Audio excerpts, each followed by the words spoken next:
जय श्री राधे कृष्णा। भक्तों, हमने एक सपना देखा है कि जिन माता पिता को उनके परिवारीजन धक्के मार के घर से बाहर निकाल देते हैं और जो माता पिता निराश्रित हैं, उन्हें कोई आश्रय नहीं मिला है, उनके लिए एक सुंदर से आश्रम का निर्माण किया जाए।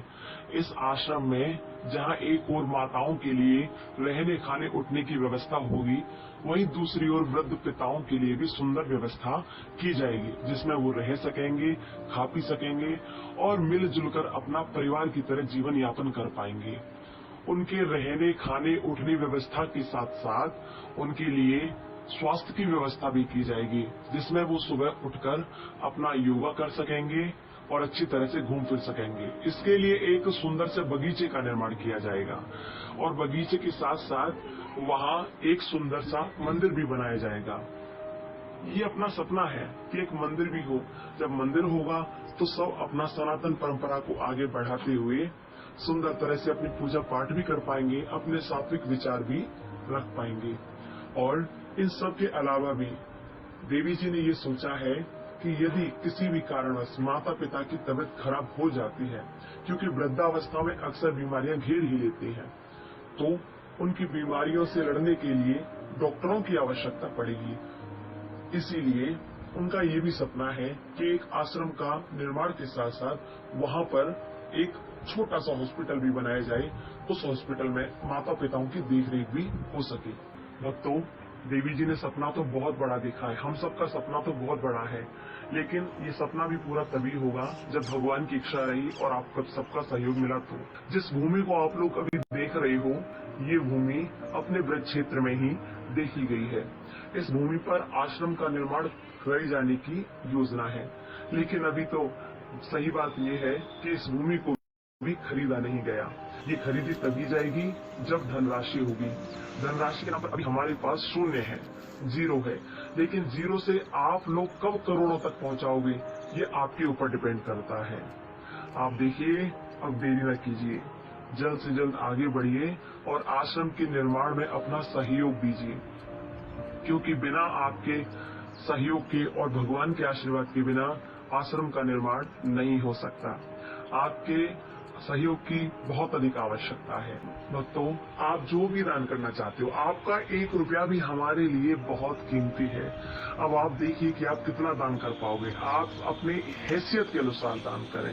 करोड़ रुपए की हैसियत है तो करोड़ दान करें, 1 रुपये की हैसियत है तो 1 दान करें, लेकिन आप दान करें।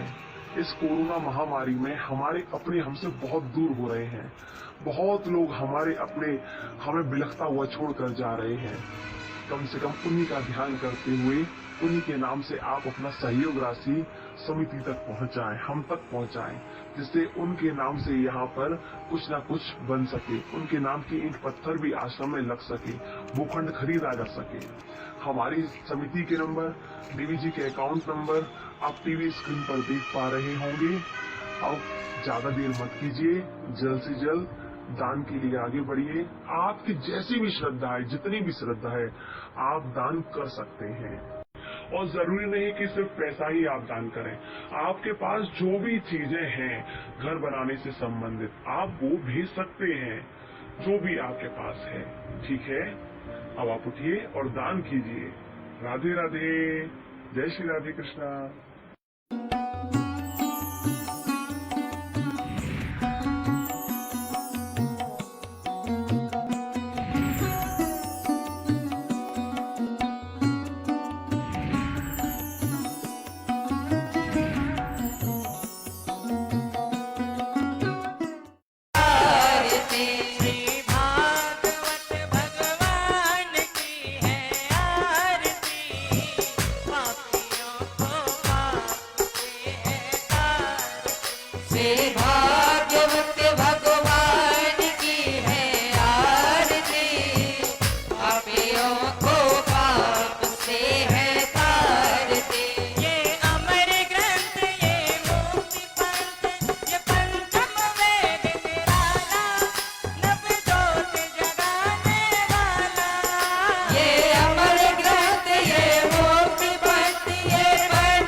पापियों को पाप से है तारते। श्री भागवत भगवान की है आरती, पापियों को पाप से है तारते।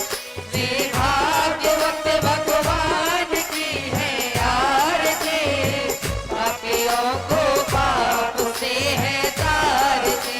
ये शांत गीत पावन पुनीत पापों को मिटाने वाला, हर दर्श कराने वाला। ये साथ गीत पावन पुनीत पापों को मिटाने वाला, हर दर्श कराने वाला। ये शांत गीत पावन पुनीत पापों को मिटाने वाला, मर्यादा सिखाने वाला। मर्यादा सिखाने वाला, मर्यादा सिखाने वाला। ये सुख करनी ये दुख हरनी, ये सुख करनी ये दुख हरनी, ये सुख करनी ये दुख हरनी। ये सुख करनी ये दुख हरनी। श्री मधुसूदन की आरती, पापियों को पाप से है तारती। श्री भागवत भगवान की है आरती, पापियों को पाप से है तारते। श्री भागवत भगवान की है आरती, पापियों को पाप से है तारती। श्री भागवत भगवान की है आरती, पापियों को पाप से है तारते। ये मधुर मोल जगबंद खोल तन मार्ग बताने वाला, बिगड़ी को बनाने वाला। ये मधुर बोल भगवंत खोल सतमार्ग बताने वाला, बिगड़ी को बनाने वाला। ये मधुर मोल भगवंत खोल सन्मार्ग बताने वाला, बिगड़ी को बनाने वाला। बिगड़ी को बनाने वाला, बिगड़ी को बनाने वाला। श्री राम यही घनश्याम यही, श्री राम यही घनश्याम यही, प्रभु राम यही भगवान यही। प्रभु राम यही भगवान यही। ये प्रभु महिमा की आरती, पापियों को पाप से है तारती। श्री भागवत भगवान की है आरती, पापियों को पाप से है तारते। श्री भागवत भगवान की है आरती, पापियों को पाप से है तारती। श्री भागवत भगवान की है आरती, पापियों को पाप से है तारते। पापियों को पाप से है तारती। हाँ, पापियों को पाप से है तारते। पापियों को पाप से है तारती। हाँ, पापियों को पाप से है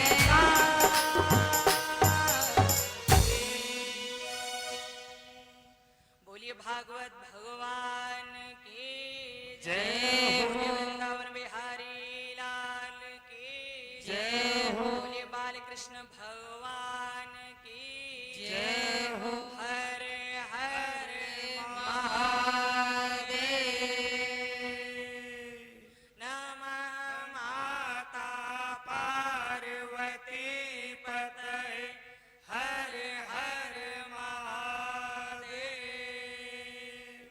हरे श्री राधे। आप सभी अपने स्थान पर बैठ जाएं।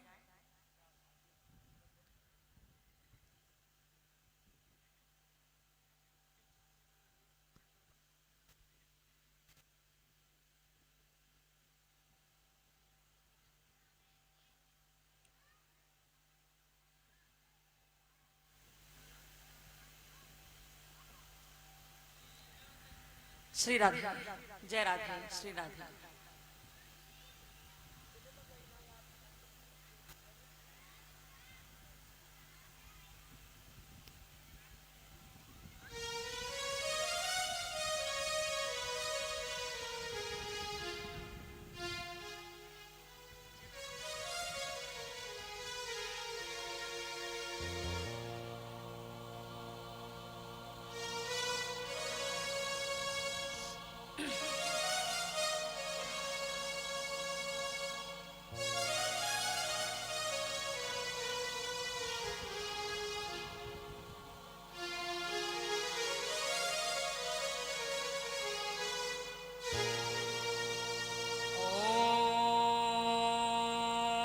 सीताराम चरण कमलेभ्यो नमः।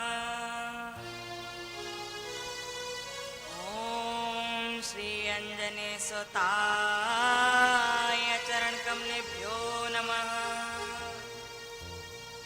ओम श्री राधा कृष्णाय चरण कमलेभ्यो नमः। ओम श्री शुकदेवाय चरण कमलेभ्यो नमः। ओम श्री गुरु महाराजाय चरण कमलेभ्यो नमः।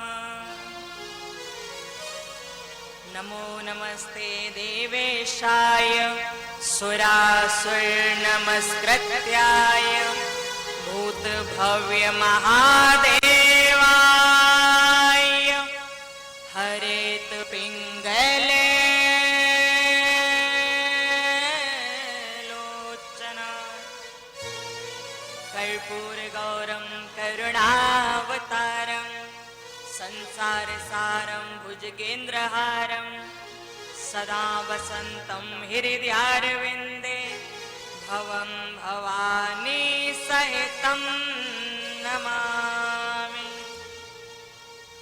करारविन्देन पदारविन्दं मुखारविन्दे विनिवेशयन्तं वटस्य पत्रस्य पुटे शयानं बालं मुकुन्दं मनसा स्मरामि। श्री कृष्ण गोविंद हरे मुरारे, हे नाथ नारायण वासुदेवा, जिह्वे पिबस्वामृतमेतदेव गोविंद दामोदर माधवेति। पूजन्तं राम रामेति मधुरं मधुराक्षरम् आर्युहा कविता शाखां वन्दे वाल्मीकि कोकिलम्। आपदामपहर्तारं दातारां सर्वसम्पदां लोकाभिरामं श्रीरामं भूयो भूयो नमाम्यहम्।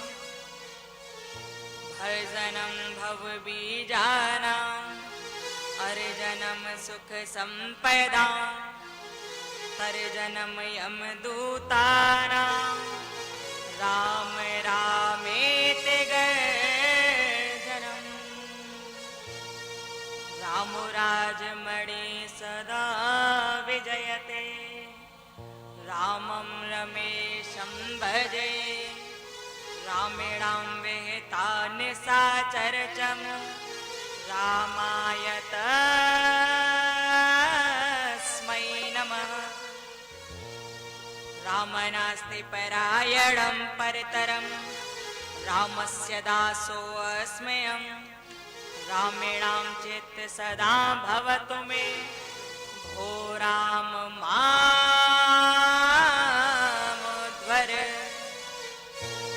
राम रामेति रामेति रमे रामे मनोरमे, सहस्रनाम तातुल्यं श्रीराम नाम वरानने। हरे कृष्ण कृष्ण कृष्ण हरे हरे, हरे राम राम राम हरे हरे। आइए हनुमंत विराजिए, कथा कहूँ मति अनुसार, प्रेम सहित गद्दे धरो, विराजिए पवन कुमार। बोलिए श्री हनुमान जी महाराज की जय हो। बोलिए राजा रामचंद्र भगवान जय हो। बोले श्रीमद् भागवत महापुराण की जय हो। सभी भक्त सुंदर तरह से अपनी वाणी को पवित्र करेंगे हरि नाम संकीर्तन का पाठ करते हुए प्रेम के साथ सभी बोलेंगे। दोनों हाथ खोलकर तालियों की सेवा देते हुए आवाज भी आनी चाहिए, ठीक, आवाज भी आए, हाथ भी बुलाए, ताली बजाएं।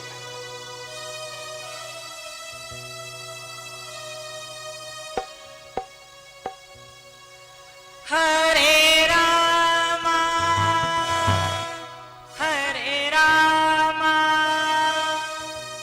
राम रामा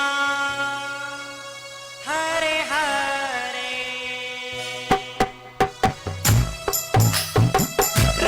हरे रामा राम रामा हरे हरे।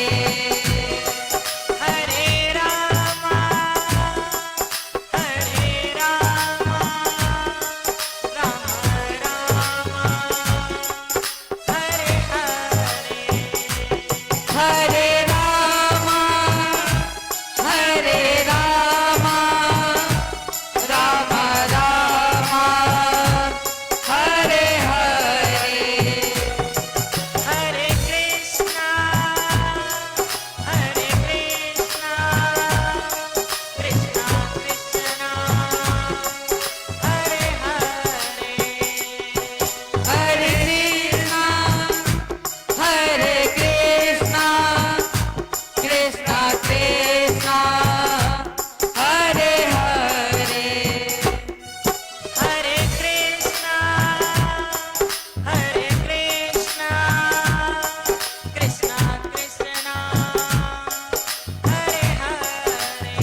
हरे राम राम राम हरे हरे हरे कृष्ण कृष्ण कृष्ण कृष्ण हरे हरे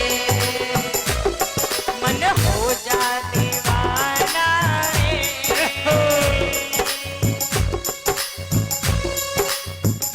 राधे मन हो जा दीवाना रे ओ राम जी के चरणन में मन हो जा दीवाना रे ओ राम जी के चरण में मन हो जा दीवाना रे ओ राम जी के चरणन में मन हो जा दीवाना रे ओ राम जी के चरण में राम जी के चरणन में श्याम जी के चरणन में राम जी के चरण में श्याम जी के चरण में राम जी के चरणन में श्याम जी के चरणन में राम जी के चरण में श्याम जी के चरण में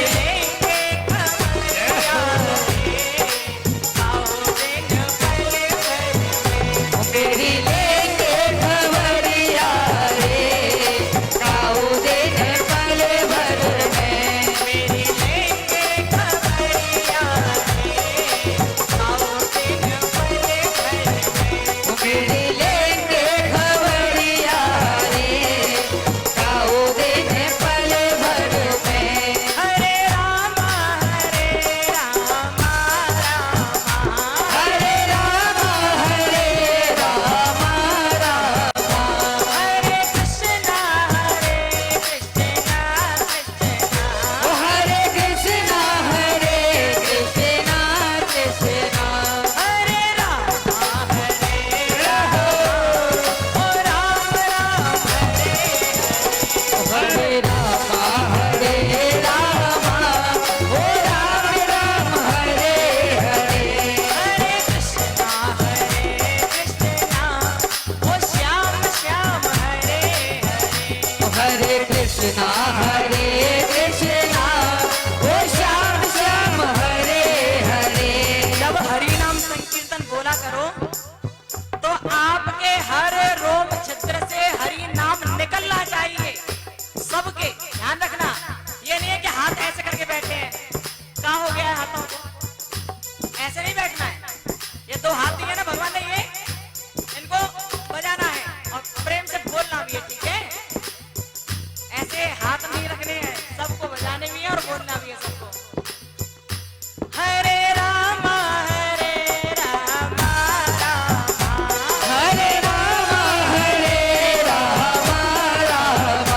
हरे कृष्ण कृष्ण ओ हरे कृष्णा कृष्णा हरे राम ओ राम राम ओ हरे राम ओ राम हरे हरे हरे कृष्ण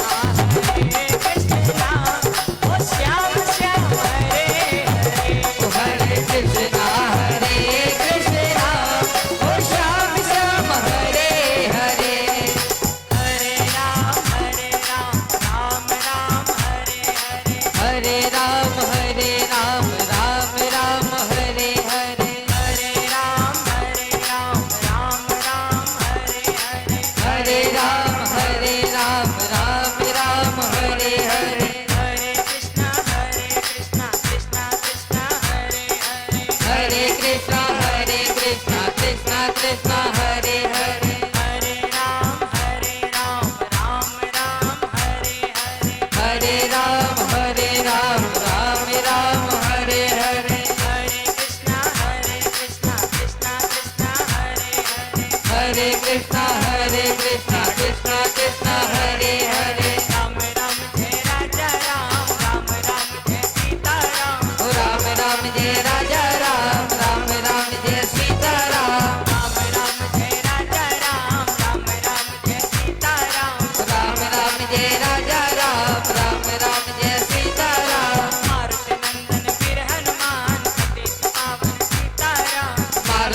रघुवीर हनुमान पतित पावन सीताराम। राम राम जय राजा राम, राम राम जय सीताराम। ओ राम राम जय राजा राम, राम राम जय सीताराम। हरे रामा हरे रामा, राम राम हरे हरे।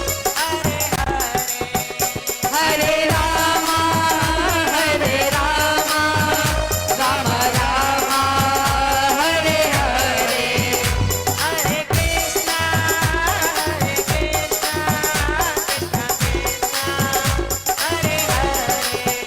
हरे कृष्णा कृष्णा कृष्णा हरे हरे। हरे रामा राम राम हरे हरे। हरे रामा राम राम हरे हरे। हरे कृष्णा कृष्णा हरे हरे। हरे कृष्णा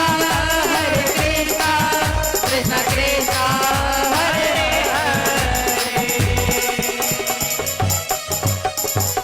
बोलिए भक्तवत्सल भगवान की जय हो। बोले श्रीमद् भागवत महापुराण की जय हो।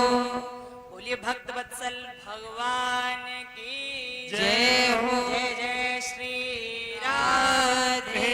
जय जय श्री राधे।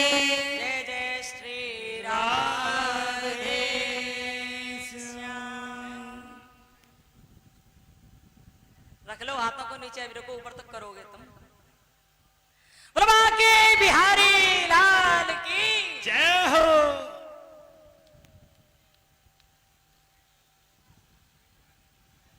सबसे पहले अपने भगवान के श्री चरणों का ध्यान करते हुए प्रभु के श्री चरणों में कोटि कोटि बार बारंबार वंदन प्रणाम और भगवान जी से निवेदन कि प्रभु जी अपनी बड़ी सी कृपा, बड़ा सा आशीर्वाद हम पर बनाए रखें।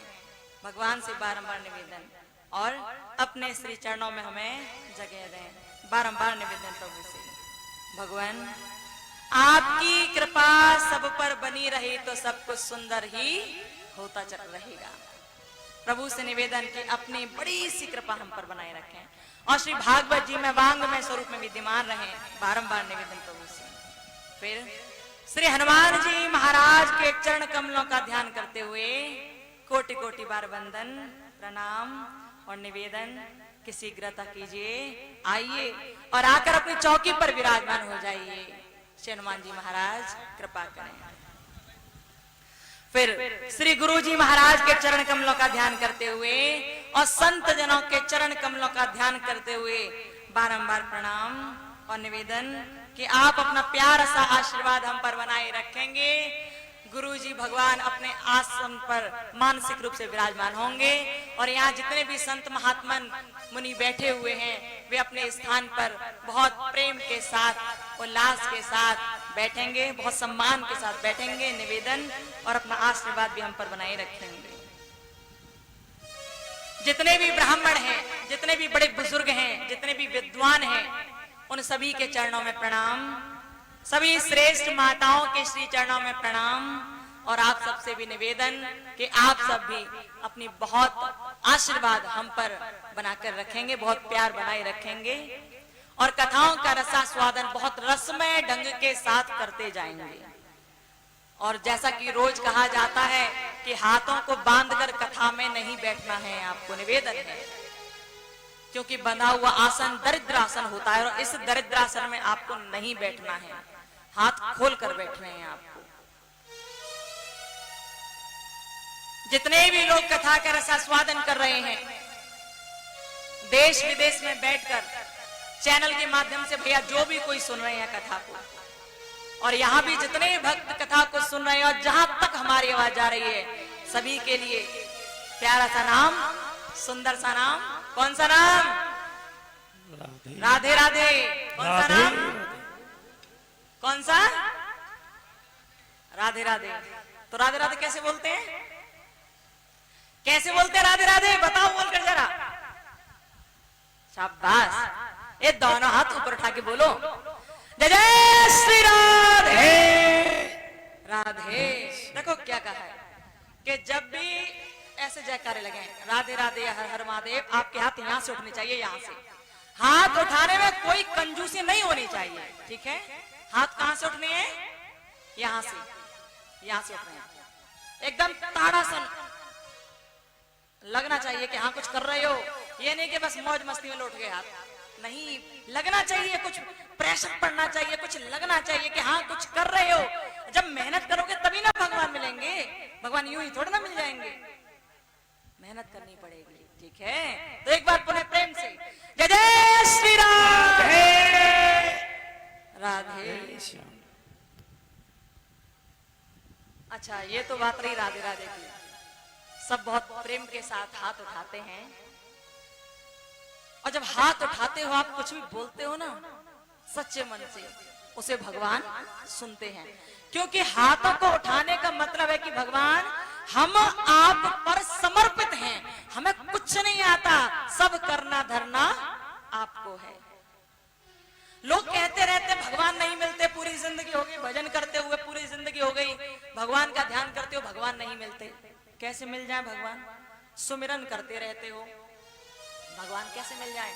सुमिरन करने से भगवान मिलते हैं क्या? ना, भगवान सिर्फ सुमिरन से नहीं मिलते, भगवान को समर्पण की आवश्यकता होती है। हम लोग घर में बैठे बैठे भगवान का ध्यान करते रहते, भगवान मिल जाओ मिल जाओ मिल जाओ मिल जाओ, लेकिन दुनिया के चक्कर में भी पड़े रहते हैं। भगवान कहते हैं प्यारे, जब तक तू मेरा सुमिरन करता है तब तक तो मैं तेरे पास आने के लिए तैयार होता हूँ। मैं तैयार होता हूँ, जैसे तू तैयार होता है ना, ऐसे मैं भी तैयार होता हूँ। तो सुमिरन करता रहे, मैं तैयार होता रहूंगा तेरे पास आने के लिए, लेकिन आऊंगा नहीं। पर प्यारे, जिस दिन तू दोनों हाथ उठाकर समर्पित हो जाता है मेरे ऊपर और कह देता है भगवान अब इस दुनिया में मेरा कोई नहीं है आपके सिवा, जिस दिन कहता है ना, तब उस दिन मुझे आना ही पड़ता है, उस दिन मैं आ ही जाता हूँ, मैं आ जाता हूँ। तो सुमिरन के साथ साथ समर्पण की भी आवश्यकता है। आपको याद है ना, देवी द्रौपदी थी, याद है कि नहीं याद? द्रौपदी जब देखती रही पांचों पांडव हैं, वहां पर सब लोग बैठे हुए हैं, भीष्म पितामह भी बैठे हैं, बड़े बड़े श्रेष्ठ बैठे हैं वहां पर, लेकिन क्या किसने द्रौपदी की लाज बचा पाई? सबसे कहती नहीं, रो रो कर दौड़ती रही, कोई आया नहीं आया। दुशासन चीर खींचता रहा, लेकिन कोई आया नहीं आया। द्रौपदी भी कृष्ण का नाम पुकारती रही, लेकिन कृष्ण भी तब तक न आए। लेकिन जब द्रौपदी ने देखा अब मेरा कोई है ही नहीं, दोनों हाथ खड़े कर दिया और तब कहा, अरे गोविंद, बिना तुम्हारे मेरी लाज कोई बचा नहीं सकता। दोनों हाथ खड़े कर दिए, समर्पित हो गई कृष्ण पर, और तब कृष्ण को आना ही पड़ा। प्यारे, दोनों हाथ उठाना वो भी भगवान के नाम में, ये समर्पण प्रकट करते हैं। इसलिए कहते हैं जयकारे लगाओ दोनों हाथ उठाकर प्रेम के साथ, ठीक है? उठाया करो दोनों हाथों को समर्पित भाव होकर। बोलो राधे राधे राधे। तो कथा के सुंदर श्रोतागणों, आज श्री भागवत जी की कथा का दूसरा दिन है। हम लोग श्री भागवत जी की कथा के द्वितीय दिवस में प्रवेश कर रहे हैं, और आज की कथाएं बहुत प्यारी, बहुत सुंदर है। लेकिन प्यारी और सुंदर तभी लगने वाली है जब आप अपना बड़ा सा मन रखकर कथाओं को सुनोगे।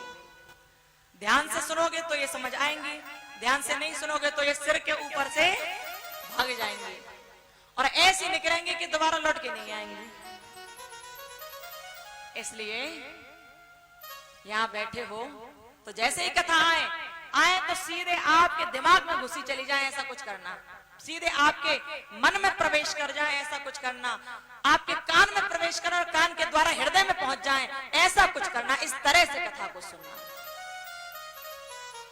तो आज कथाओं का द्वितीय दिवस है। आपको याद होगा कि हमने कल की कथा में आपको सुनाया था। क्या सुनाया था? क्या सुनाया था बताएं। याद है किसी को कि कल क्या सुनाया था?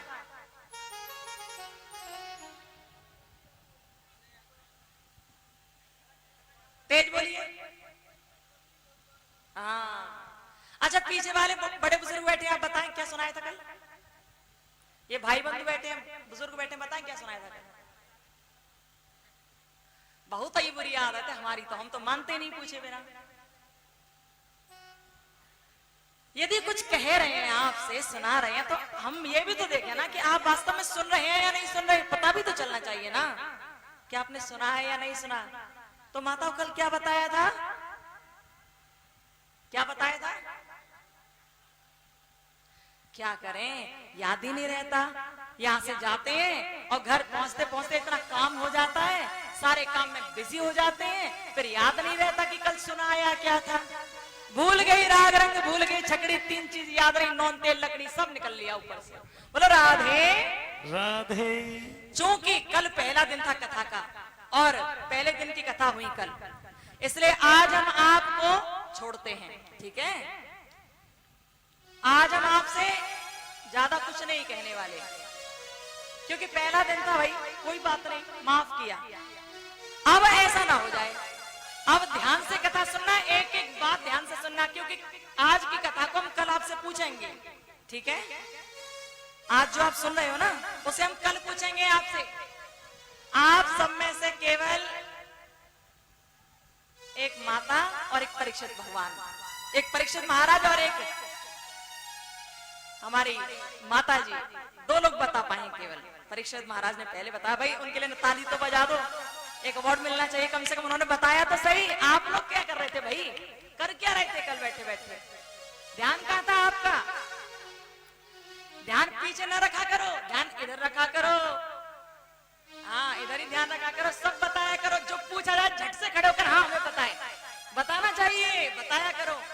अब लगे तो रहते हो हिसाब बुनिए में, अब हिसाब करते रहोगे तो कहाँ ध्यान रहेगा।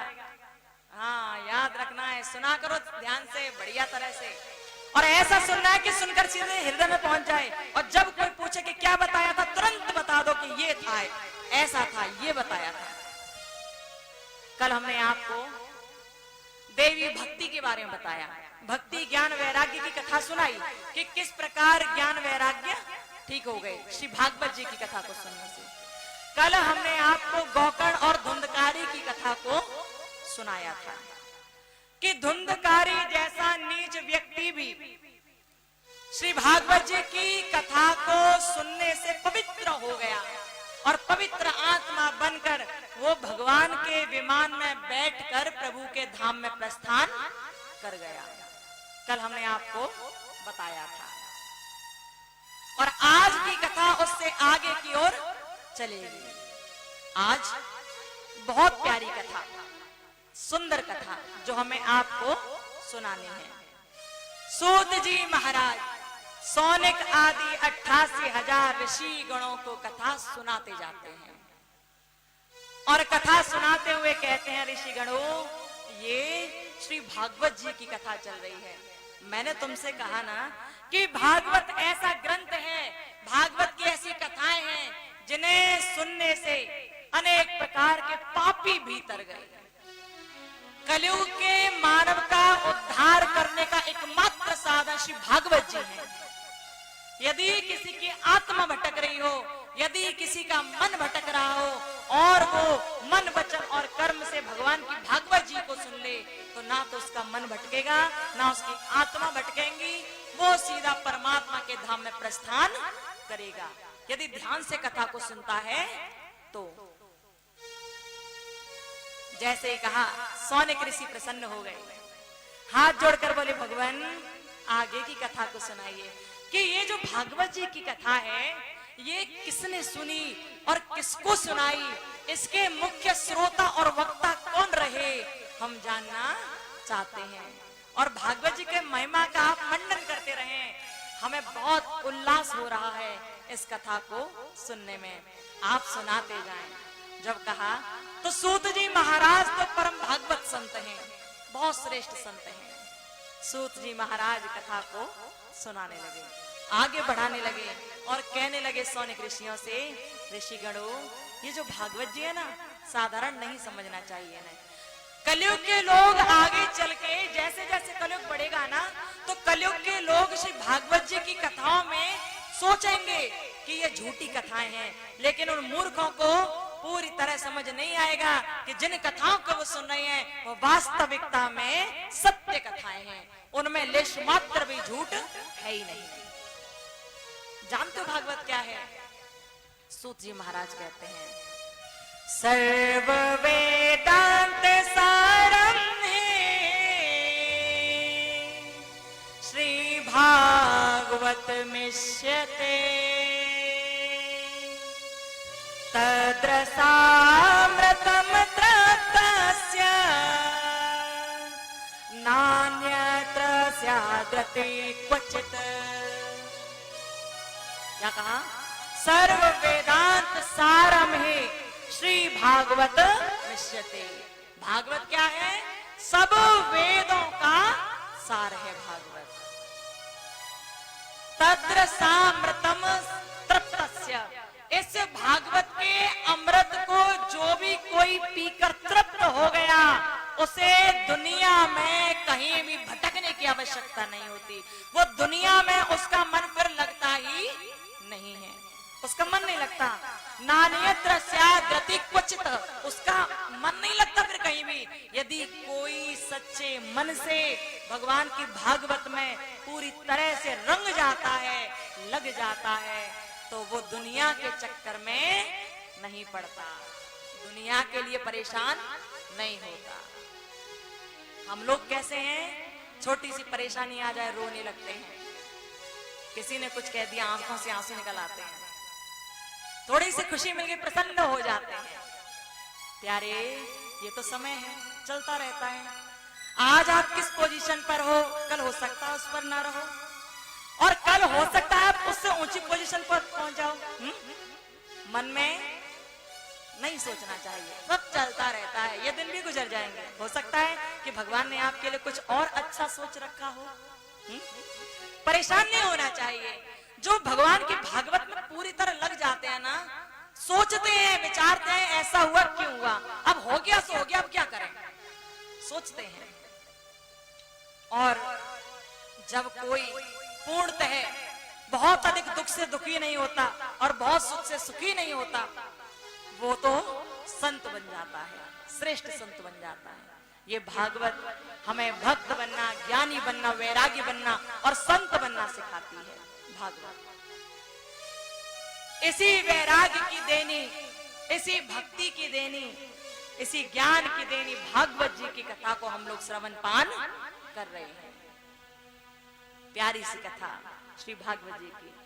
जब सौनक ऋषियों ने पूछा कि प्रभु आपने बताया कि श्री भागवत जी के दो मुख्य पात्र हैं, दो मुख्य पात्र, वो पात्र कौन कौन है आप जरा हमें बताएं। सूत जी महाराज ने कहा दो मुख्य पात्र है ना, उनमें एक तो जो मुख्य वक्ता है वो श्री सुखदेव जी महाराज हैं, और जो मुख्य श्रोता हैं वो परीक्षित महाराज हैं, वो परीक्षित हैं। दो मुख्य पात्र।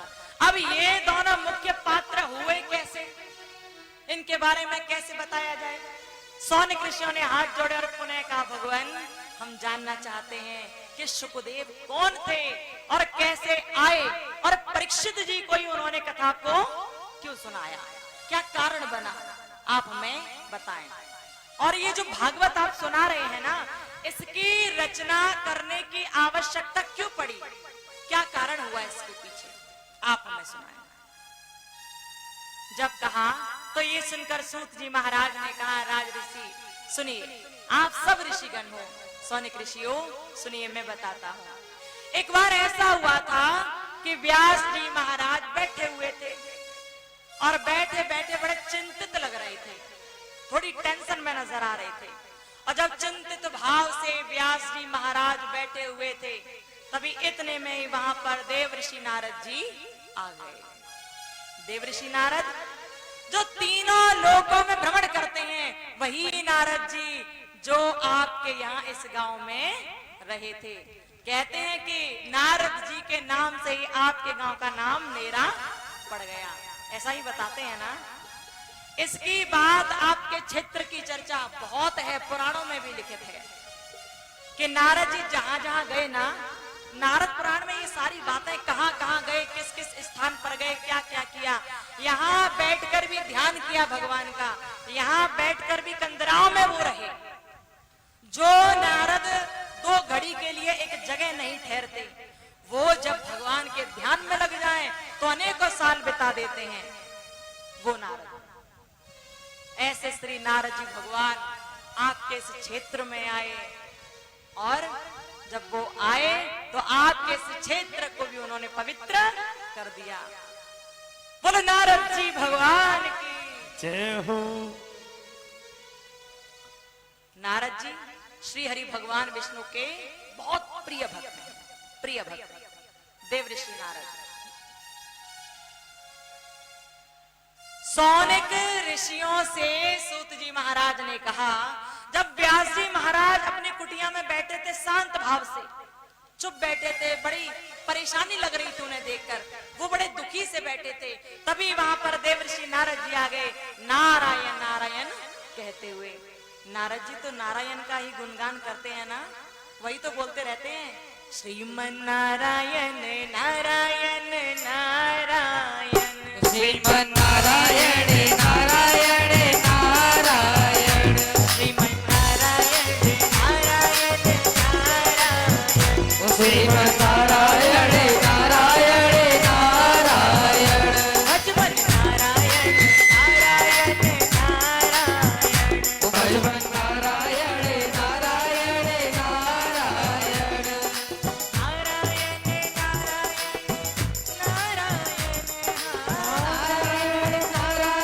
नारायण,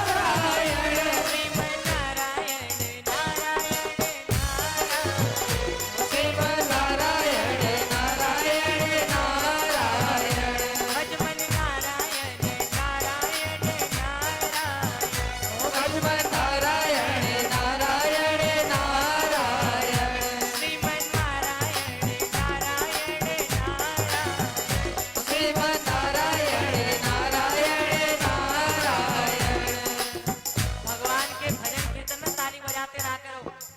किसी ने कहा कि हम ताली बजा रहे हैं लेकिन पड़ोसी तो बजा नहीं रहा, पड़ोसी तो बजा नहीं रहा, फिर उसका क्या? तो दूसरे व्यक्ति ने कहा ना बजाए, बिल्कुल ना बजाए, लेकिन जो कोई ताली बजाता है ना तो उसके भीतर के पाप निकल के जाते हैं। जब कोई ताली बजाता है तो उसके भीतर के पाप निकल के बाहर जाने लगते हैं। अब दूसरे ने पूछा पाप निकल के जाते कहाँ हैं? तो उन्होंने कह दिया कि पड़ोसी बैठा है ना, उसकी खोपड़ी पे चढ़ जाते हैं पाप, जो ताली नहीं बजा रहा उसके पर। तो भैया ताली बजा दो, नहीं तो पड़ोसी के पाप निकल के आपकी खोपड़ी पे बैठ जाएंगे। ठीक है, तालियों की आवाज आनी चाहिए। श्रीमन नारायण नारायण नारायण, श्रीमन नारायण नारायण नारायण, भजमन नारायण नारायण नारायण, भजमन नारायण नारायण नारायण,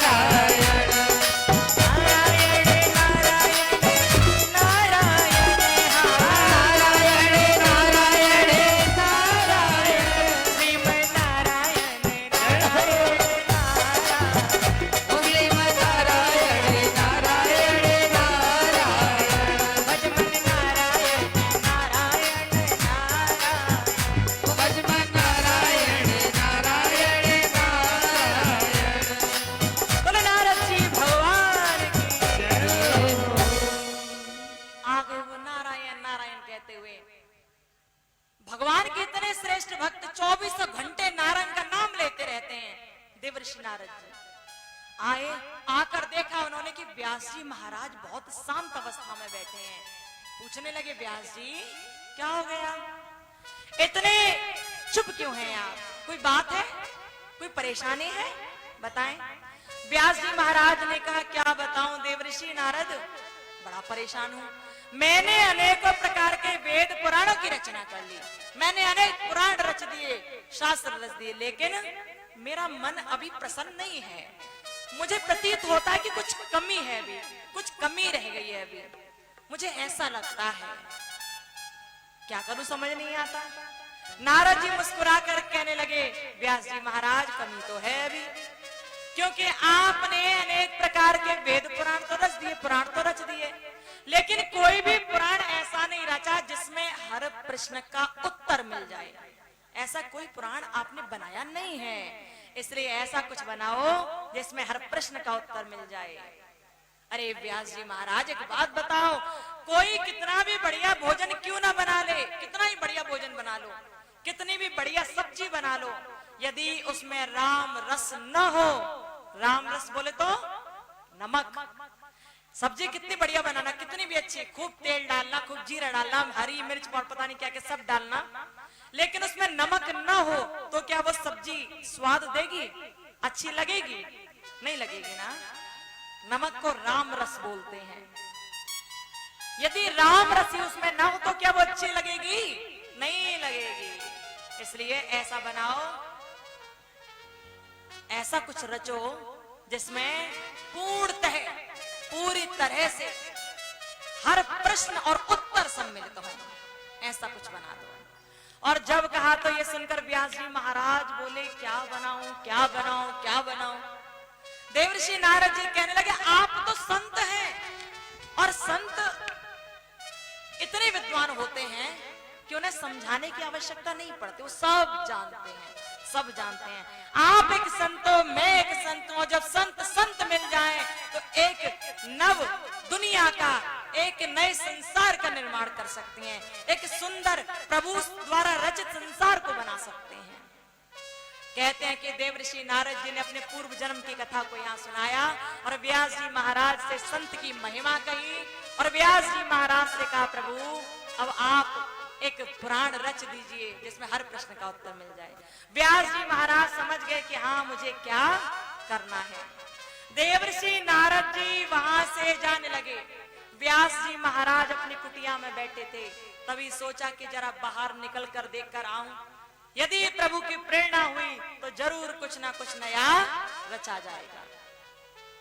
कहते हैं कि व्यास जी महाराज अपनी कुटिया से बाहर निकले, और जैसे ही कुटिया से बाहर निकले तो देखा थोड़ी दूरी पर एक नदी है, नदी में जाकर खड़े हो गए बीच में, और जब बीच में खड़े हुए तो सूर्य की छोटी छोटी सी वहां पर रोशनी आ रही थी, उषा काल का समय था, और जब सूर्य की रोशनी वहां आई, वहां पर खड़े हैं नदी में वो व्यास जी महाराज, हाथ जोड़े और निवेदन कर रहे हैं भगवान से, भगवान बताओ ना क्या करूं।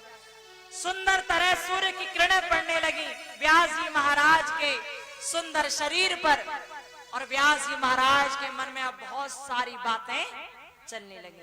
उन्होंने देखा कि वहीं थोड़ी सी दूरी पर नदी में ही कुछ पक्षी तैर रहे थे, कुछ बगुले वगैरह थे वहां पर, कुछ बतख तैर रही थी, लेकिन इतने में एक वहां शिकारी आया, और शिकारी भी कोई और नहीं, वो भी एक पक्षी है, वहां आया और आकर उन्हें नोचने लगा। अब ये देखकर व्यास जी महाराज को मन से बड़ा क्रोध आया, बहुत क्रोध आया, बार बार फटकारने लगे उस शिकारी को। कहीं तो कहते कि पक्षी ही शिकारी बनकर आया, कहीं एक व्यक्ति को शिकारी बताया गया है।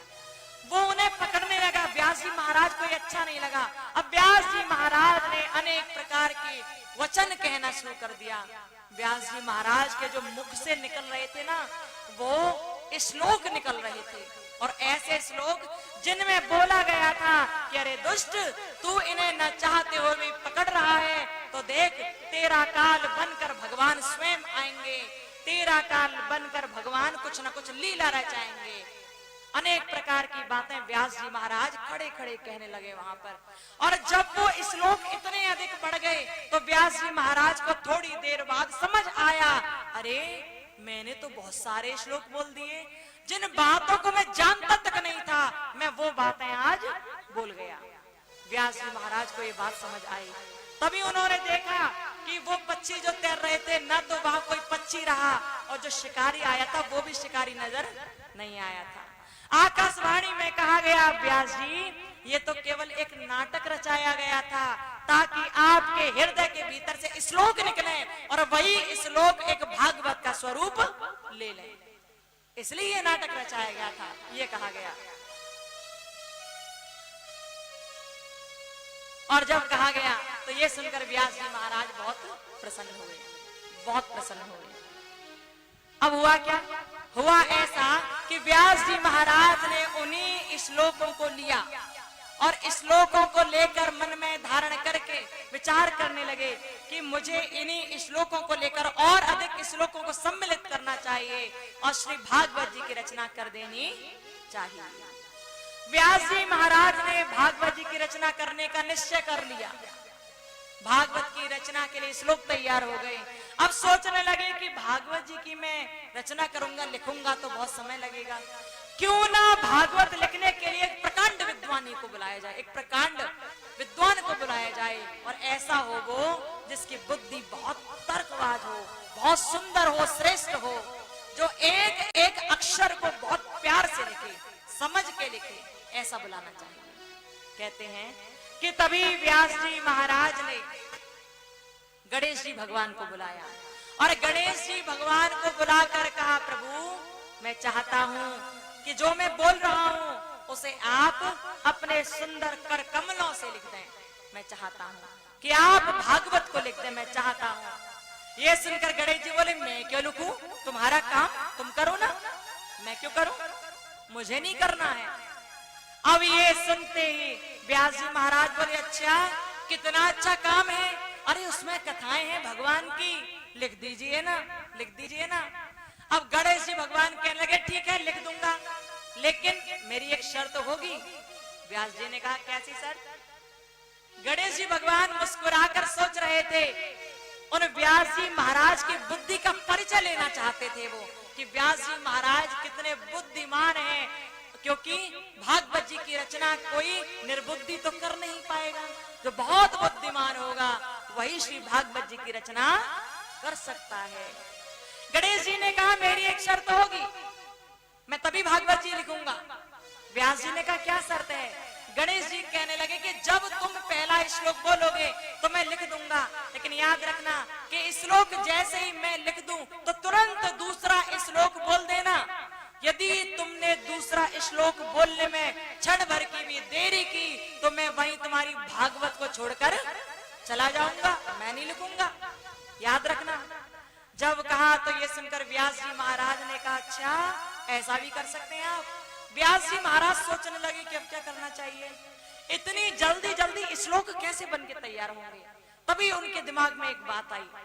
व्यास जी महाराज ने कहा, गणेश जी भगवान ठीक है, मैं जैसे ही श्लोक बोलूं आप वैसे ही लिख देना, यदि श्लोक बोलने में देरी हो तो आप छोड़ के चले जाना, मुझे मंजूर है, लेकिन मेरी भी एक शर्त है गणेश जी, याद रखना। गणेश जी ने कहा, तुम्हारी क्या शर्त है बताओ? गणेश जी से व्यास जी महाराज ने कहा, गणेश जी जब मैं श्लोक बोलूं तो आप तुरंत लिख देना, लेकिन मेरी ये शर्त है कि आप उस श्लोक को जो लिख रहे हो ना, कम से कम 3 बार उसका अर्थ अपने आप अपने मन में कर लेना, वो भी सच्चे मन से भगवान का ध्यान करते हुए। श्लोक आपने लिख दिया और कम से कम 3 बार उसका अर्थ आपको अपने आप करना पड़ेगा, अपने मन में ही। व्यास जी सोच रहे थे कि 3 बार ये अर्थ करेंगे तब तक मैं एक दूसरा श्लोक तैयार कर लूंगा, मुझे समय मिल जाएगा बीच में। गणेश जी ने जब ये बात सुनी तो मुस्कुराने लगे और बोले, मैं यही तो तुम्हारी बुद्धि का परिचय लेना चाह रहा था कि लिखने वाला तुमने ऐसा बुला लिया है जो बहुत ज्यादा बड़ी बुद्धि रखता है, बुद्धि का देवता है, जो ऐसा बुला लिया है। लेकिन बोलने वाला भी तो ऐसा हो जिसके अंदर सुबुद्धि हो, जो पूरी तरह से भगवान के ध्यान में लवलीन हो। मैं यही देखना चाहता था। व्यास जी मुझे आपकी शर्त मंजूर है। और जब कहा तो अब वहां पर सारा काम शुरू हो गया। व्यास जी भगवान श्लोक बोलते गए और श्री गणपति भगवान श्लोकों को लिखते गए। और जब लिखते चले गए श्री भागवत जी के श्लोकों को, तो लिखते लिखते कुछ समय हुआ और सुंदर तरह से श्री भागवत जी की रचना कर दी गई व्यास जी महाराज और गणपति भगवान के द्वारा। बोलो गणपति भगवान की जय हो, बोलो व्यास जी महाराज की जय हो। भागवत कैसी? भागवत है क्या? कैसा फल है ये? भागवत एक फल कहा जाता है ना। तो विद्वान इसके बारे में कहते हैं कि भागवत जी निगम कल्प तरोर गलितम फलम सुख मुखादुमृत द्रव संयुतम पिबत भागवतम रसमालयम मुहरौ रस का भुव भाव का। क्या है? निगम कल्प तरोर गलितम फलम सुख मुखाद मृत द्रव संयुतम पिबत भागवतम रस मालयम मुहरौ रस का भुव भाव का। ऐसा फल है जिसका नेत नेत कहकर आगम निगम वेद पुराण बखान करते हैं, वो ऐसी भागवत है। भागवत एक ऐसा फल है जिस पर शुक ने अपना मुख लगा दिया और शुक का मुख लगने से वो फल मीठा हो गया। ऐसी है भागवत। आप देखते हो ना, किसी पेड़ पर जब एक तोता बैठा होता है और तोता किसी पेड़ पर लगे हुए फल पर चोंच मार देता है तो कहते हैं ये फल मीठा होगा, कहते हैं ना। तो ये भागवत जी भी ऐसा फल है जिसको भगवान श्री शुकदेव ने अपने मुख से स्पर्श किया है और अपने मुख से स्पर्श करने के बाद अपने हृदय में धारण करने के बाद उसका गुणगान दुनिया तक पहुंचाया, राजऋषि परीक्षित तक पहुंचाया। श्री व्यास जी भगवान ने श्री भागवत जी की रचना करवा दी गणेश जी भगवान के द्वारा, यानी कि भागवत जी की रचना हो गई। चारों ओर खबर फैल गई कि व्यास जी ने भागवत की रचना करी है, भागवत पुराण रचा है। अब भागवत की रचना तो हो गई, व्यास जी सोचने लगे भागवत तो बना दी गई है देव ऋषि नारद, अब आप आए हैं। नारद जी वहां पर प्रकट हो गए। नारद जी ने कहा व्यास जी भागवत की रचना तो आपने कर दी, लेकिन अब इसे पढ़वाइए तो सही, पढ़ के सुनवाइए तो सही। व्यास जी महाराज ने कहा इसे हर कोई नहीं पढ़ सकता, भागवत पढ़ने का अधिकारी हर कोई नहीं है। आप कहो चाहे जिसको पकड़ा और पकड़ के बैठा दिया ना, भागवत पढ़ने का अधिकारी हर कोई नहीं है। भागवत पढ़ने वाले के लिए कुछ नियम होते हैं, उन नियमों का पालन जो करता वो भागवत पढ़ने का अधिकारी है, वो पढ़ सकता है भागवत, हर कोई नहीं पढ़ सकता। व्यास जी महाराज से कहा कि भागवत को पढ़वाने वाले को तो बुलाओ, कौन पढ़ेगा? व्यास जी महाराज ने कहा हाँ हाँ हम कहलवा देते हैं कि जो भी कोई भागवत पढ़ सके वो आ जाओ, हम ब्राह्मणों को बुला लेते हैं, हम ऋषि मुनियों को बुला लेते हैं। और जैसे कहा तो चारों ओर खबर फैल गई कि व्यास जी महाराज ने भागवत की रचना कर दी है। अब उन्हें एक प्रकांड विद्वानी ब्राह्मण की आवश्यकता है जो भागवत को पढ़ सके, ऐसा एक ब्राह्मण चाहिए। वहां बड़े बड़े ऋषि मुनि ब्राह्मण बैठे थे, बहुत बड़े बड़े योग्य थे। सब चलने लगे, सब आने लगे कि हम पढ़ेंगे भागवत, हम पढ़ेंगे भागवत, हम चलेंगे भागवत पढ़ने के लिए। अनेकों प्रकार के ब्राह्मण ऋषि मुनि व्यास जी महाराज के पास जाकर खड़े हो गए। व्यास जी हमें अच्छी तरह संस्कृत आती है, हम पढ़ लेंगे श्लोकों को, हम सुना देंगे सबको, ये काम आप हमें दे दीजिए, हम पढ़ेंगे भागवत। और जब कहा सब कहने लगे हम पढ़ेंगे, हम पढ़ेंगे, हम ही पढ़ लेंगे। बताइए ना पढ़ लें क्या? व्यास जी महाराज ने कहा पढ़ तो लो, लेकिन एक शर्त है, एक शर्त है, क्या मेरी शर्त स्वीकार करोगे? ब्राह्मणों ने और ऋषि मुनियों ने कहा कौन सी शर्त है, बताओ कौन सी शर्त है, क्या शर्त है? व्यास जी महाराज बोले भागवत तो पढ़ लोगे, लेकिन भागवत पढ़ने वाले के लिए एक शर्त है कि भागवत वही पढ़ेगा जिसने सबसे पहले अपने नेत्रों से भगवान का दर्शन किया हो, उसके नेत्र खुले हो तो उसने सबसे पहले भगवान का दीदार किया हो और उसके मुख से जो आवाज निकली हो वो भगवान के नाम की आवाज निकली हो और उसके कानों में जो सबसे पहली आवाज पड़ी हो वो भगवान की ही आवाज हो। यदि आप में से कोई ऐसा है तो आप मुझे बताएं, बताएं कौन है आप में से ऐसा जिसने सबसे पहले भगवान को देखा, सुना और उनका नाम बोला है? कोई हो तो बताएं, वही भागवत पढ़ेगा। जब कहा तो ऋषि मुनि और संत और ब्राह्मण सब पीछे हट गए, हाथ जोड़कर कहने लगे अरे व्यास जी हमने तो ऐसा नहीं किया कभी, हम तो जब पैदा हुए तो पता नहीं कहाँ हुए। किसी ने कहा कि पैदा होते ही हमने अपनी माँ को देखा, किसी ने कहा अपने पिता को देखा, हम तो लाड़ प्यार में बचपन में रहे, भगवान को तो देखा ही नहीं। कैसे कह दे कि भगवान को देखा है तो फिर कैसे हम भागवत पढ़ने? व्यास जी बोले हाँ भागवत जब स्वयं गणेश ने रच दी है श्लोक स्वयं मैंने लिखे हैं, तो पढ़ने वाला भी तो विद्वानी होना चाहिए ना। एक ऐसा प्रकांड विद्वानी जो भगवान को देखा सुना और समझा हो, वही पढ़ेगा। ऋषि मुनियों ने, ब्राह्मणों ने हाथ जोड़ लिया और कहा भगवान हमने भगवान को नहीं देखा। आंखें खुली तो माँ बाप को देखा, किसी ने कहा जंगलों को देखा, लेकिन भगवान को नहीं देखा।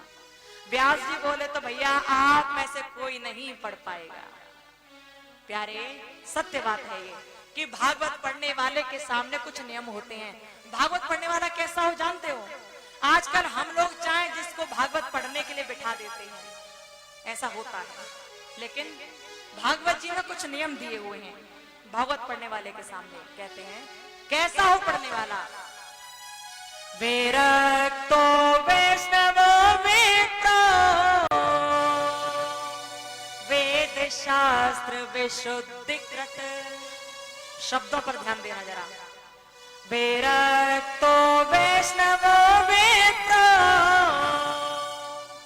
वेद शास्त्र विशुद्धिकृत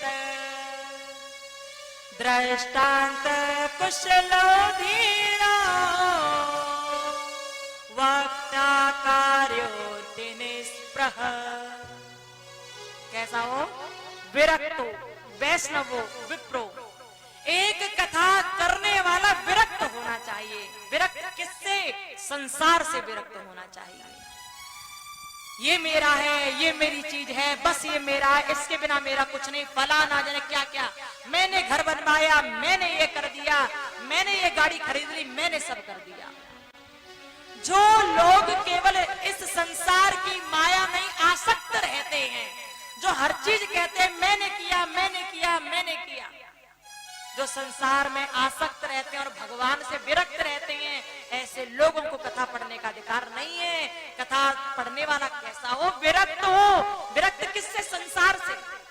संसार में रहे ठीक है, लेकिन सिर्फ संसार का ही बन के न रह जाए, हर वक्त संसार का ही गुणगान न करने लगे, वो भगवान का ध्यान करने वाला भी होना चाहिए। संसार में जो चल रहा है, लेकिन सबसे पहले उसका मुख्य कार्य भगवान की पूजा सेवा करना होना चाहिए। संसार से वो आसक्ति छोड़ दे और भगवान की ओर लग जाए, संसार से वो विरक्त हो जाए और भगवान में आसक्त हो जाए। कथा पढ़ने वाले के सामने पहला नियम ये आता है, विरक्त हो। फिर विरक्तो वैष्णवो, दूसरी बात क्या है कि वो वैष्णव होना चाहिए। वैष्णव बोले तो वैष्णव का मतलब होता है जो राम कृष्ण का भक्त हो, जो श्री हरि का भक्त हो, ऐसा होना चाहिए उसे। पहला नियम विरक्त हो, दूसरा वो वैष्णव हो, तीसरा विरक्तो वैष्णव विप्रो, वो विप्र होना चाहिए, ब्राह्मण होना चाहिए। वो ब्राह्मण हो, ऐसे कर्म करे जो वास्तविकता में सुंदर हो, प्रभु के प्रति आसक्ति वाले हो, ऐसे वो कर्म करे, ब्राह्मण परिवार से हो। हर कोई बैठने का अधिकारी नहीं है। विरक्तो वैष्णवो विप्रो और वेद शास्त्र विशुद्धिकृत, उसने वेद पाठ का अध्ययन किया हो, वेद शास्त्र का पुराणों को पढ़ा हो उसने किसी गुरु के सानिध्य में। यदि उसने गुरु के सानिध्य में कथाओं को नहीं पढ़ा है, तो ऐसा भी हो सकता है कि उसने सिर्फ भगवान को गुरु मान कर ही वेद शास्त्रों का, पुराणों का अध्ययन किया हो, कथाओं को पढ़ा हो। यदि ऐसा कोई वक्ता मिल जाए तो समझ लेना कि वो वास्तव में कथा पढ़ने के योग्य है, वो कथा पढ़ने लायक है। और क्या शर्त है इसमें? विरक्तो वैष्णवो विप्रो वेद शास्त्र विशुद्धिकृत और दृष्टांत कुशलो धीरो, वो दृष्टांत देने में कुशल हो, दृष्टांत देने में कुशल हो।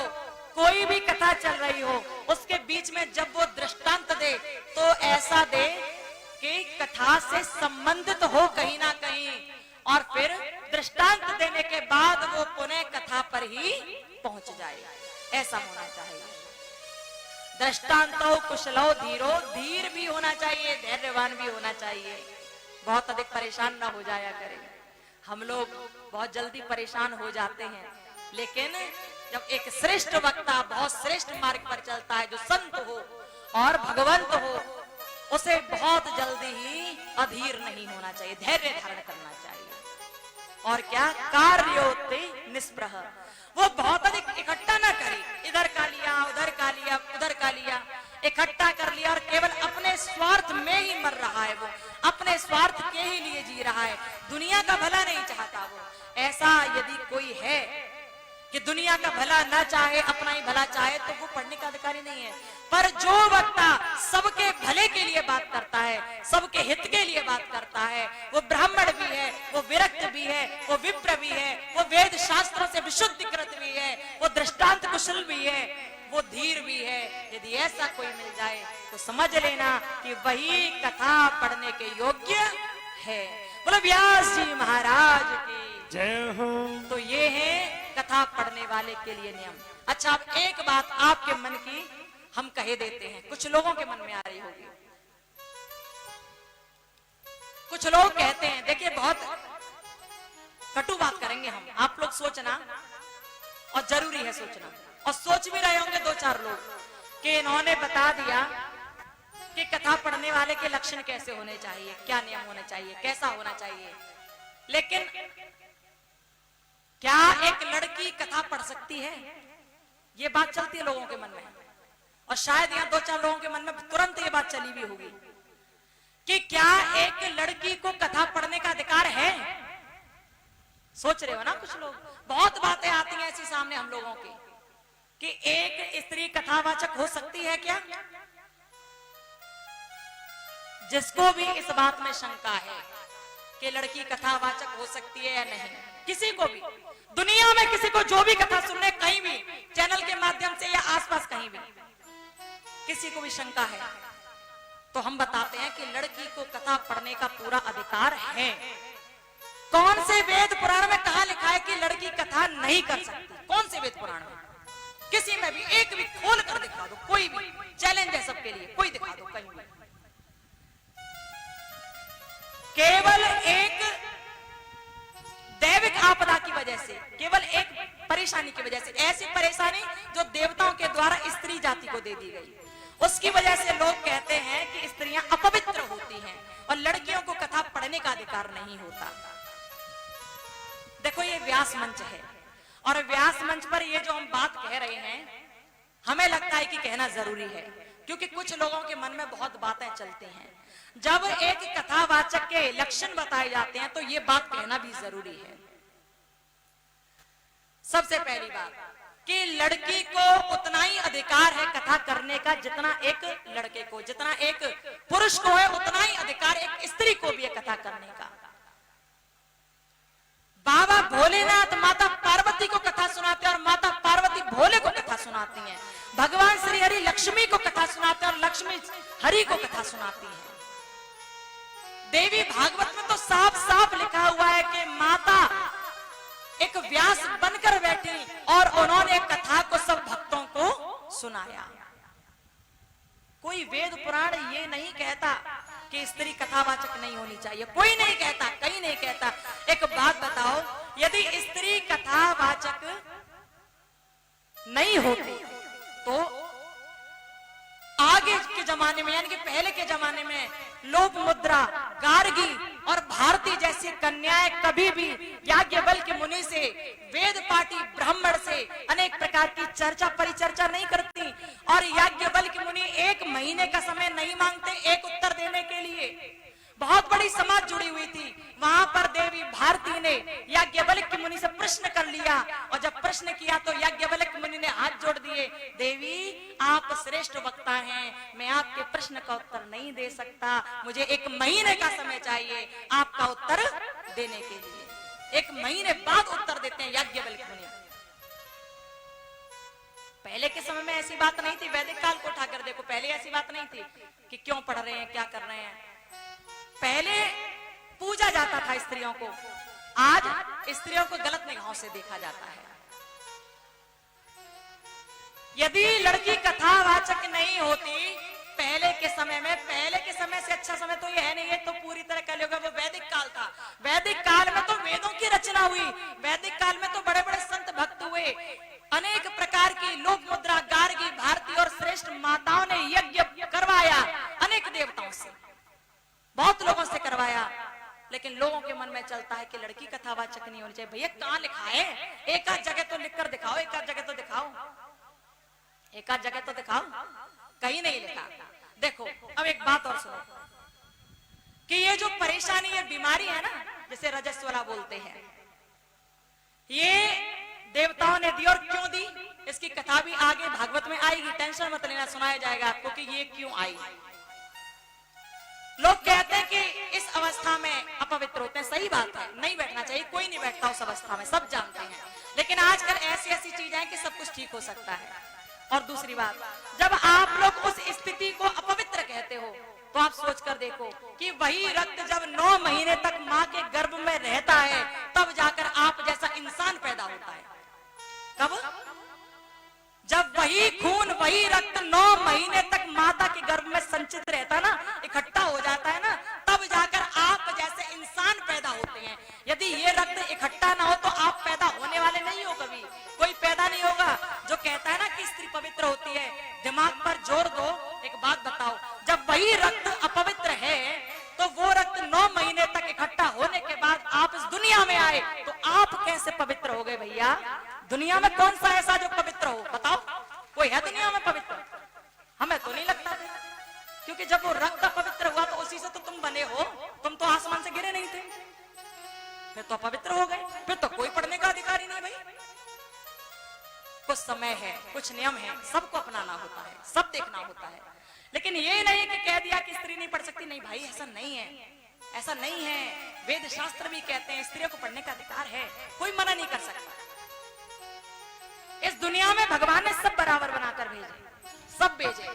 शिव महापुराण में तो ये भी आया कि ब्रह्मा जी ने एक साथ ही, ब्रह्मा जी का जो शरीर था ना, ब्रह्मा जी ने अपने एक शरीर को 2 भागों में किया। शरीर जुड़ा है, 2 भागों में किया।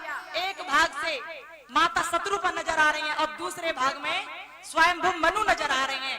एक साथ स्त्री पुरुष का जन्म हुआ इस संसार में, एक साथ ही वो पैदा होकर यहाँ आए, तो एक साथ कथा पढ़ने के अधिकारी क्यों नहीं है? क्यों नहीं है वो? क्यों स्त्री कथा नहीं पढ़ सकती? पढ़ सकती है भैया, पढ़ सकती है। और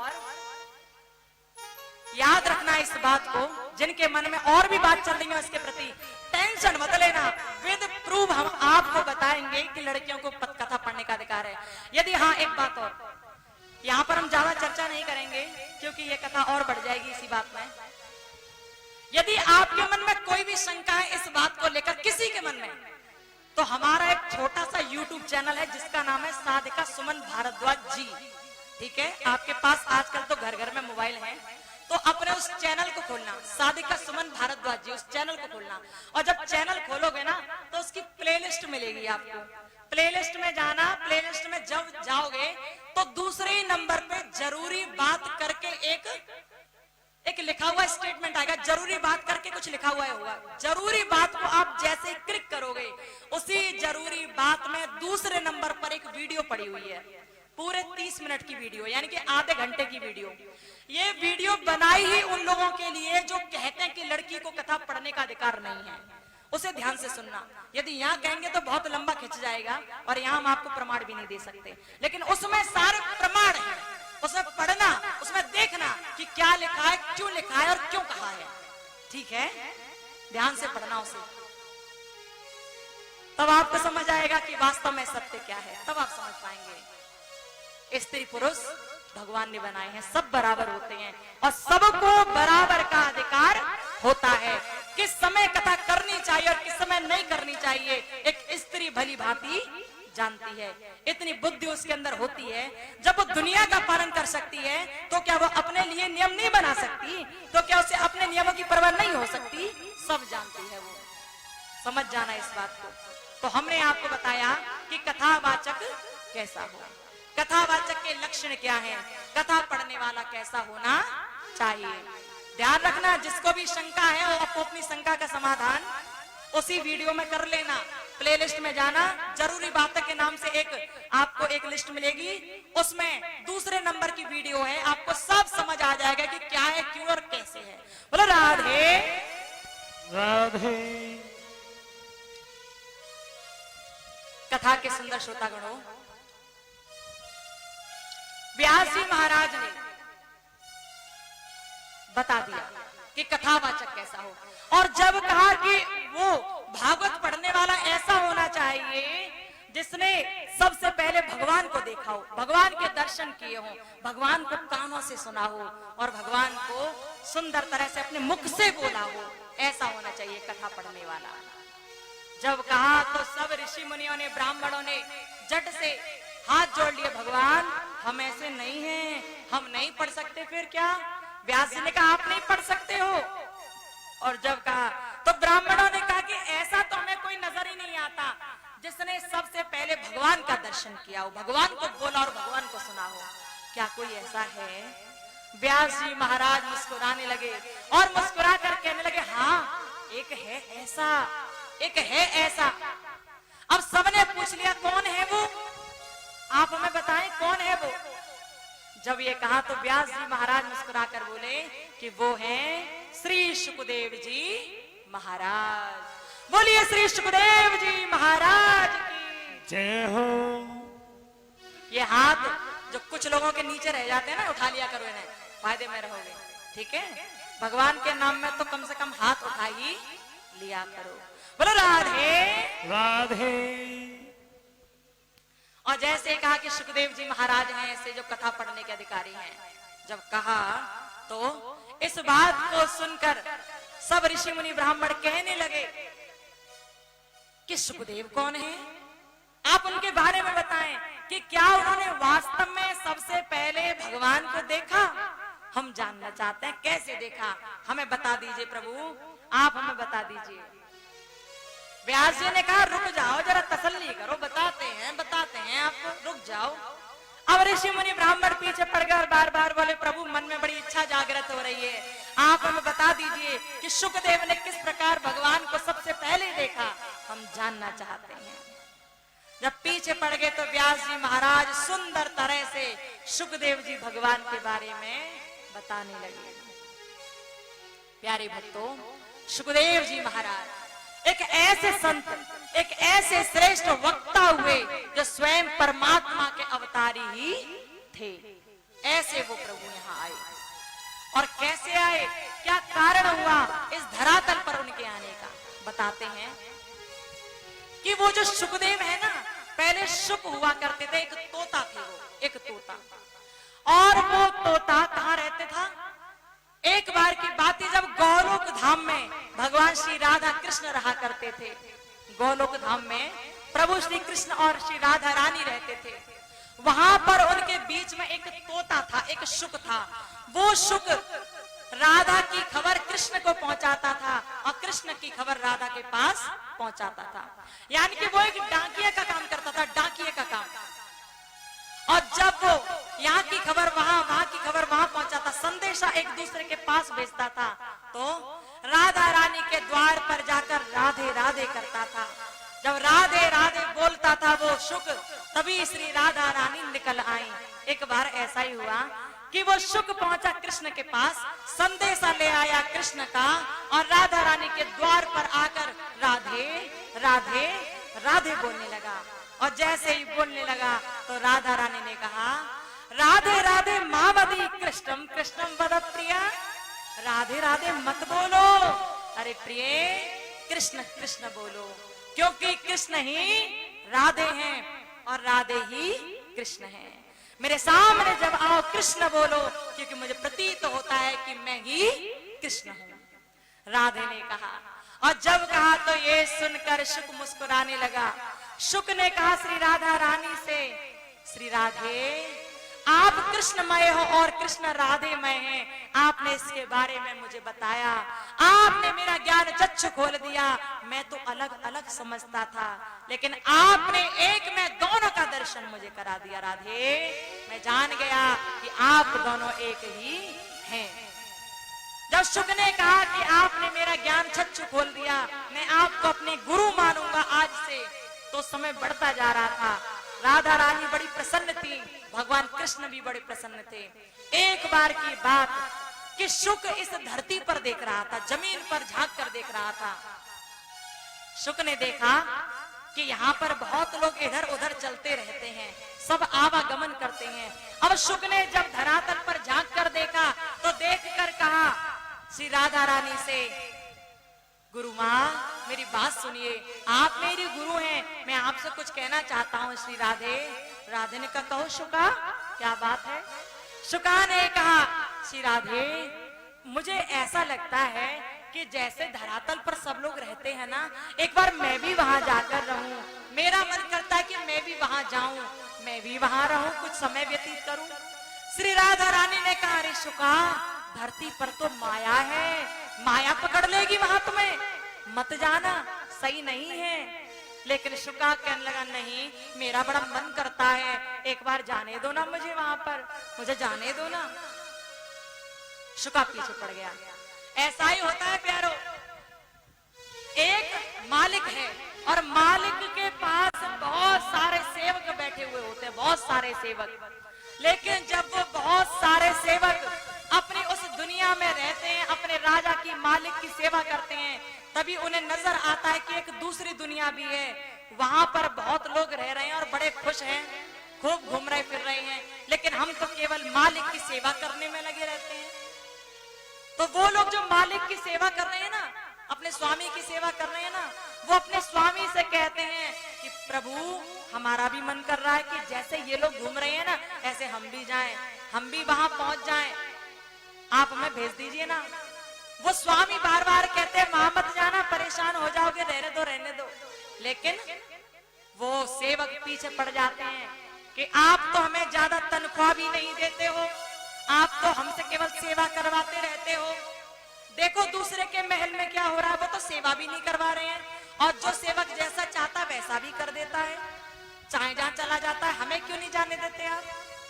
तो हमारे जो स्वामी है ना, जो भगवान है ना, जो वो राजा है ना, वो राजा अपने सब सेवकों से कहते हैं चले जाओ चले जाओ, जहां अच्छा लगे वहां जाओ, लेकिन याद रखना कि मुझे ही हर जगह पाओगे, मुझे ही हर जगह देखोगे।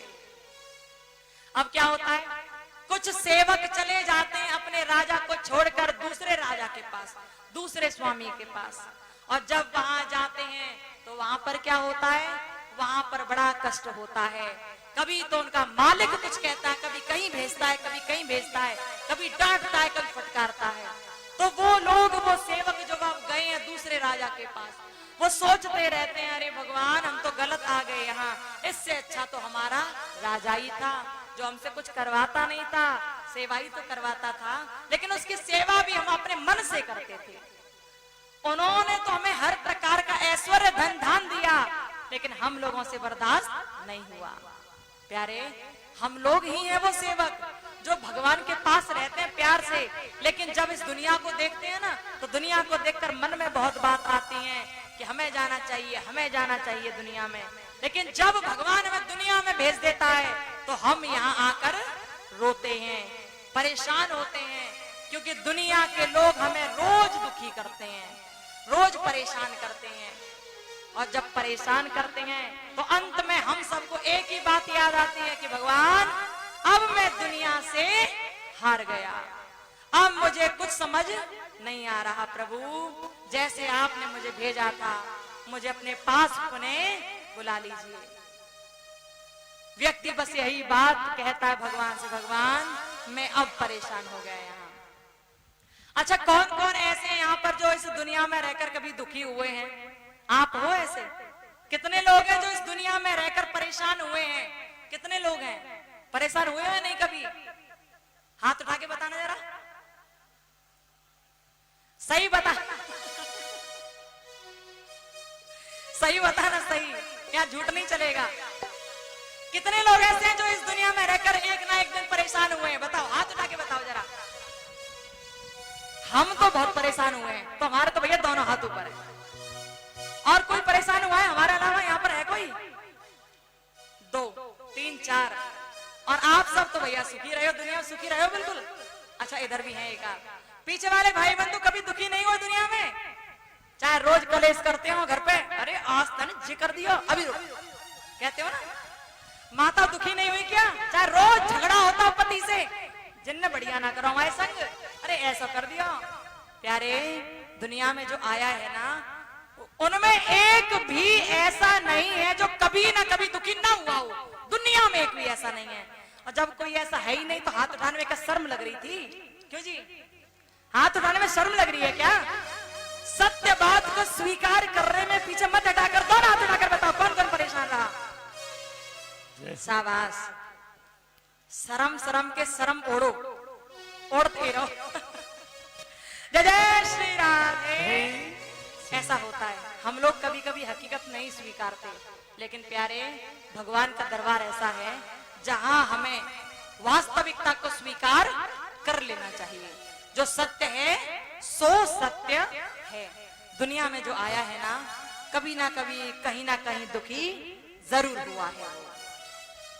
तभी तो वो व्यक्ति, वो जीव भगवान से कहता है, प्रभु अब मैं थक गया इस दुनिया में, अब तो अपने पास उन्हें बुला लो। जानते हो क्या कहता है? कहता है, दुनिया से मैं हारा, जो इस दुनिया में रहकर हार चुके हैं, भगवान को पाना चाहते हैं। प्रेम से बोलना, दुनिया से मैं हारा तो आया तेरे द्वार। दुनिया से मैं हारा तो आया तेरे द्वार। यहाँ से घर भी हारा, कहाँ जाऊंगा सरकार। यहाँ से घर भी हारा, कहाँ जाऊंगा सरकार। दुनिया से मैं हारा तो आया तेरे द्वार। दुनिया से मैं हारा तो आया तेरे द्वार। यहाँ से घर भी हारा, कहाँ जाऊंगा सरकार। यहाँ से घर भी हारा, कहाँ जाऊंगा सरकार।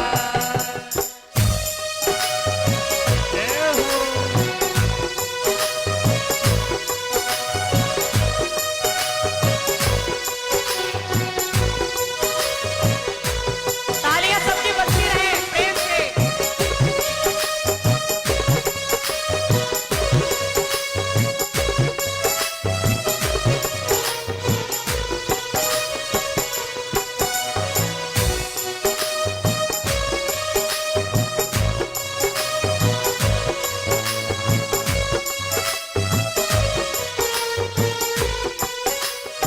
और ध्यान रहे कि हाथ बांध कर किसी को नहीं बैठना है, हाथ खोल कर बैठेंगे सभी। और हाथ खोले हैं ना, तो इन हाथों से आवाज आनी चाहिए। और प्रेम से कहो भगवान से, भगवान थक गया मैं दुनिया में आकर प्रभु। दुनिया से मैं हारा तो आया तेरे द्वार। दुनिया से मैं हारा तो आया तेरे द्वार। यहाँ से घर भी हारा, कहाँ जाऊंगा सरकार। यहाँ से घर भी हारा तो जाऊंगा सरकार।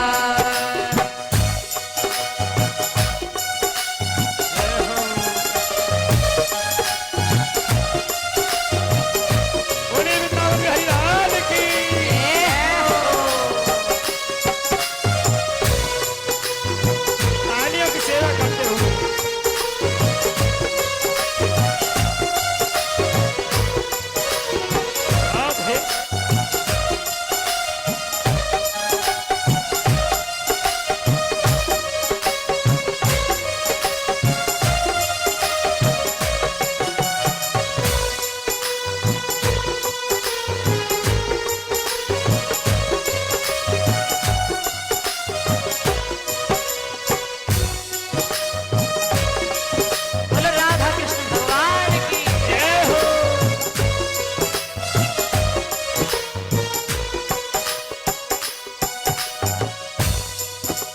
ओ प्यारे भगवान, भक्त कहता भगवान से, प्रभु सुख में प्रभु वर तेरी याद न आई।